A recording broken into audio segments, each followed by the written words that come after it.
tous, salut à toutes et bienvenue une fois de plus sur cette nouvelle vidéo. J'espère que vous allez bien les amis, j'espère que vous portez bien et on se revoit aujourd'hui pour une nouvelle vidéo portant sur le deuxième point de notre formation de l'informatique depuis la base. Alors, mais avant, je vais vous inviter, ceux qui ne sont pas encore abonnés à la chaîne, je vous invite à vous abonner sur Wonatech car sur Wonatech on fait quotidiennement des vidéos pour vous apprendre la façon à utiliser les TIC au quotidien, la meilleure façon d'utiliser les TIC au quotidien. N'hésitez pas les amis, abonnez-vous à la chaîne. Alors pour le deuxième point de notre formation, on va voir aujourd'hui l'introduction, à savoir l'historique de l'informatique. Mais avant, j'espère que le premier point qui parlait de pourquoi est-ce que vous devez vous lancer dans l'apprentissage de l'informatique, pourquoi est-ce que vous devez vous lancer dans l'outil, l'apprentissage de l'outil informatique dans ce 21e siècle. Donc j'espère que le premier point a été compris.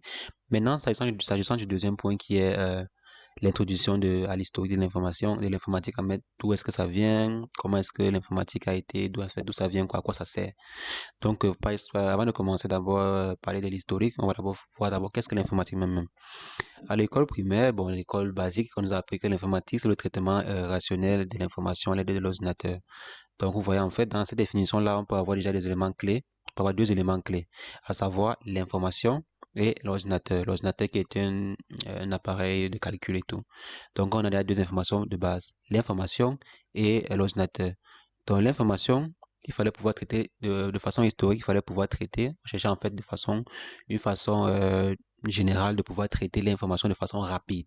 Parce qu'avant, on traitait des informations, on faisait par exemple des calculs avec des pierres, des cailloux, donc on pouvait faire des opérations, mais c'était basique, c'était fait de façon manuelle. Maintenant, dans nos pensées, comment est-ce qu'on pouvait faire pour pouvoir, les gens pensent, donc comment ils peuvent faire pour pouvoir automatiser cela, pour pouvoir transformer, avoir des appareils, avoir des mécanismes qui permettent de pouvoir faire des grands calculs en fait et de façon automatique, sans qu'on puisse avoir l'intervention de l'être humain. C'est là que les grands chercheurs d'avant ont commencé à penser à créer des systèmes, à penser à créer des éléments, des machines pour pouvoir effectuer des calculs. Pour effectuer ces calculs-là, ces calculs d'information, parce qu'avant, en fait, le plus gros problème avant, c'est de pouvoir faire des calculs. Avant, le premier problème majeur qui a conduit à créer les appareils, en fait, c'est le problème de calcul. Il fallait qu'on puisse faire des grands calculs de façon rapide, qu'on n'ait plus besoin d'utiliser les têtes pour pouvoir faire des calculs et tout.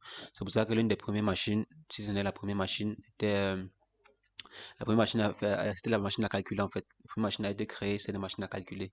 On a la Pascaline, on a la BAC. La BAC était vraiment la toute première machine a été créée en fait. On a la BAC, on a les bouliers et tout. Donc les machines comme ça, les bouliers par exemple, c'était une machine qui permettait de faire des calculs, comme vous voyez à l'écran là. Donc c'était avec les pieds, on utilisait les pieds et tout. Même également la BAC également. La BAC c'est un peu le même, un peu la vieille école quoi. On utilisait les cailloux pour pouvoir faire des calculs avec. Donc vous voyez un peu à quoi ça sert. Mais vous voyez même jusqu'à là, c'était toujours limité. On peut pas faire des grands calculs de façon à l'échelle, quoi. Maintenant, c'est là que donc les chercheurs de jour en jour continuent donc à penser, mais comment est-ce qu'on peut toujours faire pour pouvoir encore avoir des solutions plus performantes, des solutions plus avancées pour pouvoir faire des calculs et tout, pour pouvoir gérer en fait les informations que l'on avait, quoi. C'est là donc au fur et à mesure des temps, dans les années 1945, les gens ont commencé dans l'armée américaine, parce qu'il faut toujours savoir que les gens qui sont à la base, les gens qui sont, je peux dire quoi, les gens qui ont incité beaucoup plus l'évolution dans le monde entier, l'évolution technologique dans le monde entier sont les Américains. Parce que quand on crée une technologie, en fait, je vous dis je peux dire dans la plupart des technologies qui ont été créées, ça a été créé pour l'armée américaine, surtout dans le domaine de l'informatique là. Ça a été créé pour l'armée américaine. C'est là, par exemple, que le tout premier ordinateur, le tout premier grand ordinateur qu'on appelait l'ENIAC, a été créé pour l'armée américaine. Donc, vous avez vu, on a créé cet ordinateur, cette machine pouvait avoir la taille d'une maison. Quand je dis une maison, c'est une vraie maison, une grande maison, donc gros ordinateur, pas les maisons, tout dit, une grande maison comme ça. Donc c'était très grand, très gigantesque, donc on appelait l'ENIAC. C'était le tout premier ordinateur a été créé en 1945 et pour l'utilisation de l'armée américaine. Maintenant, c'est là donc on a pensé. Donc quand le premier ordinateur a été créé, on a pensé maintenant comment est-ce qu'on pouvait faire pour créer maintenant des ordinateurs, pas seulement à usage militaire, mais des machines également à usage quotidien, quoi. Donc, les usages, pour les entreprises, par exemple, pour le personnel et tout. C'est là que, bon, au fil des années, en 1948, c'est là qu'on crée un jeune chercheur. Il y crée à l'université de Manchester, il crée un ordinateur, le Small Scale Experimental Machine, qui a été créé à l'université de Manchester, les premières machines expérimentales pour pouvoir, donc un peu plus réduit que l'ENIAC, plus réduit que l'ENIAC, donc plus petit que l'ENIAC. Mais donc, on pouvait, par exemple, l'université pouvait s'en procurer un exemplaire, quoi. Là, c'est bon, c'était encore comme le nom l'indique, c'était encore expérimental. On a dit small scale experimental machine. Donc, vous voyez un peu, on essaie de réduire la taille des machines. Et là, c'est là donc en 1950 et 1951, on assiste à la création des premières machines à usage commercial. Donc, on a commencé à créer les premières machines à tube cathodique, un peu de taille quand même un peu plus réduite. Par exemple, la taille d'un mur, la taille d'une chambre, par exemple. Maintenant, à usage, bon, on peut dire à usage qui n'est pas à usage militaire et tout, quoi. Un ordinateur normal, quoi. Mais qui était quand même très grand. Ça, c'était toujours pour faire les tâches, pour effectuer les tâches. Maintenant, c'était plus seulement pour le calcul. C'était quand même pour le traitement d'informations.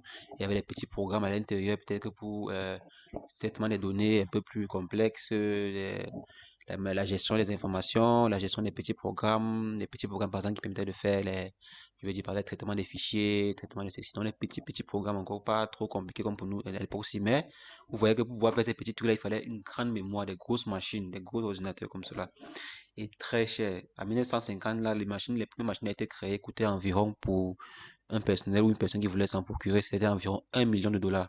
Imaginez pour une machine, pour un ordinateur à l'époque. 1 million de dollars pour une machine. C'était pas facile, quoi. Donc, c'est un peu là que, donc, comme je disais, en 1950, les premières machines ont été créées, 1951. Et maintenant, en 1952, on assiste à l'apparition des machines avec l'architecture de von Neumann. Bon, von Neumann, c'est un grand pionnier dans le domaine de la création des ordinateurs pour personnel, des ordinateurs personnels. Parce qu'en fait, il a pensé une architecture encore plus simplifiée pour pouvoir créer des ordinateurs. Il a pensé une architecture dans laquelle il y a les entrées.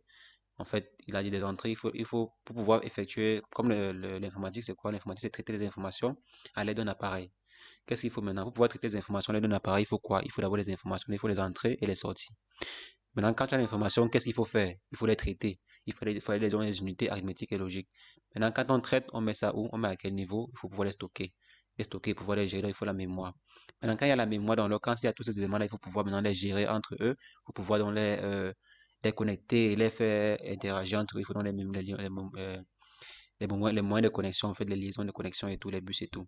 Donc, c'est un peu ça l'architecture qui a révolutionné, en fait, la création des nouveaux systèmes, des nouveaux ordinateurs personnels, en fait, et a facilité un peu l'évolution un peu dans le monde de la création des nouveaux ordinateurs, quoi. Donc, c'est un peu ça, de façon générale, jusqu'à ce qu'on a réussi à avoir un jour, on a commencé à avoir les ordinateurs personnels et tous les ordinateurs, avec la taille réduite, les ordinateurs et tout ce qu'on peut avoir à partir d'aujourd'hui là, quoi. Donc c'est un peu comme ça qu'il y a eu avant l'évolution de l'information des ordinateurs jusqu'à ce jour, pardon.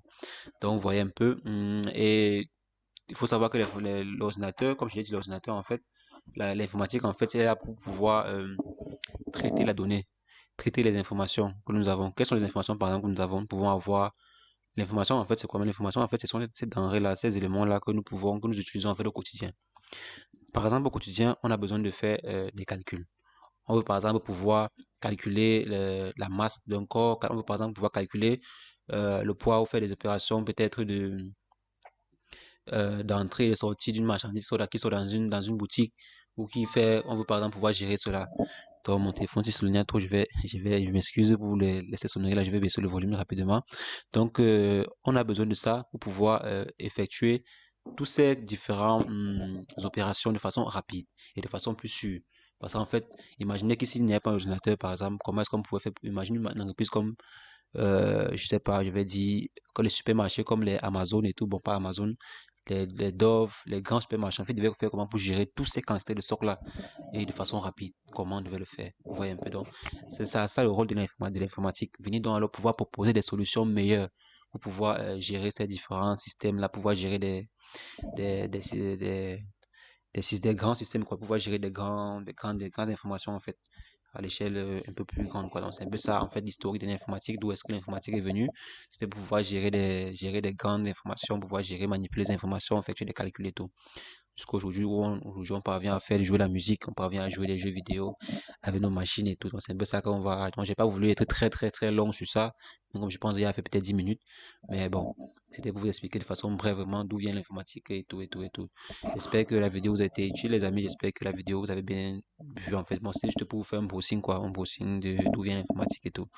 Donc, vous allez voir dans les prochaines parties, vous allez voir un peu en fait comment est-ce que bon, on va pas trop s'attarder sur le prochain point qui est l'importance et l'évolution dans le temps. On va juste faire un petit browsing et on va passer directement au prochain point qui est le domaine d'application de l'informatique au quotidien. Donc, on va voir ça dans les prochaines vidéos. Sur ce, les amis, portez-vous bien. Je vous dis à demain pour une nouvelle vidéo. Sur ce, portez-vous bien. Ciao, ciao.